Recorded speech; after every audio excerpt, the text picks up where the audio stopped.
এই মুহূর্তে যে খবর জানাবো আপনাদের, টেট ছায়া এবার মাদ্রাসা কমিশনে, প্রশ্ন ভুলে নাস্তা নাবুদ মাদ্রাসা সার্ভিস কমিশন। অর্ণব রয়েছে, আরো বিস্তারিত জানবো। অর্ণব, দেখো, প্রাথমিক টেট বা প্রাথমিক শিক্ষা পর্ষদ বারবার এই প্রশ্ন বিভ্রান্তি বা প্রশ্ন ভুল নিয়ে বারবার আদালতে প্রশ্ন মানে বিদ্ধ হয়েছে। এবার সম্ভবত সেই পালাটা মাদ্রাসা সার্ভিস কমিশন নিজেদের ঘাড়ে নিয়েছে। কারণ গতকালই যাদবপুর বিশ্ববিদ্যালয়ের বিশেষজ্ঞ কমিটি কলকাতা হাইকোর্ট রেজিস্ট্রার জেনারেলের কাছে রিপোর্ট দাখিল করেছে, যেখানে 2022 সালে হওয়া শারীরিক শিক্ষার মাদ্রাসা সার্ভিস কমিশনের নেওয়া যে পরীক্ষা, সেখানে মোট 11টা প্রশ্নের বিভ্রান্তি বা বিতর্ক ছিল বলে এই 11টা প্রশ্নের সঠিক উত্তর কোনটা সেটা জানতে যাদবপুর বিশেষজ্ঞ কমিটির কাছে পাঠায় বিচারপতি অনিরুদ্ধ রায়।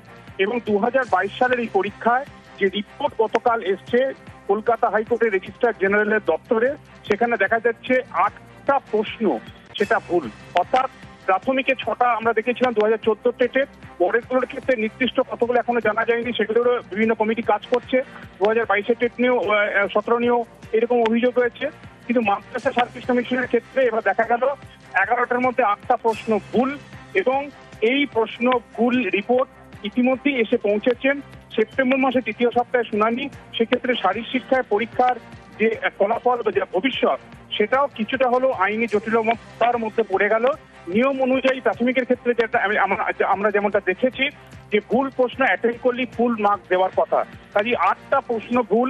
সেক্ষেত্রে আদালত কিভাবে তার পর্যবেক্ষণ নেয়, কি নির্দেশ দান করে, পুরো বিষয়টা নিয়ে কলকাতা হাইকোর্ট কি রায় দেয় পরবর্তী সময় সেপ্টেম্বর মাসের 2য় সপ্তাহে, সেদিকেই তাকিয়ে দেয় পরীক্ষার্থীরা। কিন্তু মূল বিষয় হচ্ছে প্রশ্ন ভুল আটকানো যাচ্ছে না। তার থেকে আরো একটা যেটা বড় বিষয়, আমাদের স্কুল সার্ভিস কমিশন রয়েছে।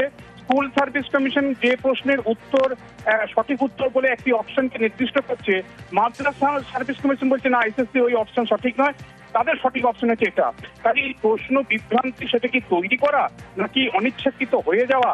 কাজে এই প্রশ্ন বিতর্কের মধ্যে বিশেষজ্ঞ কমিটির রিপোর্ট এসে পৌঁছালো হাইকোর্টের রেজিস্ট্রার জেনারেলের দপ্তরে। 11টার মধ্যে 8টা প্রশ্ন ভুল। প্রশ্ন ভুল না প্রশ্নের অপশনে ভুল, বা প্রশ্নটাই ভুল, পুরোটাই রিপোর্টে বলা হয়েছে।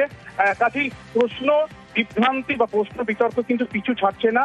এই কমিশনগুলো একে যেটা প্রাথমিক ভোটের দিকে ছিল দায়, এবার সরাসরি মাদ্রাসা সার্ভিস কমিশন অন্তত যাদবপুর বিশেষজ্ঞ কমিটির এই রিপোর্টের পর আবার একবার প্রশ্নগুলো বিদ্ধ হলো তা বলার অপেক্ষা রাখে না। সেপ্টেম্বর মাসের 9 তারিখ বা 11 তারিখ এই মামলা শুনানির জন্য আসবে। সেখানেই বিষয়টা পরবর্তী সময় নির্ধারিত হবে এই মামলাকারীদের ভবিষ্যৎ বা এই পরীক্ষার ভবিষ্যৎ কি হবে। ধন্যবাদ অর্ণব।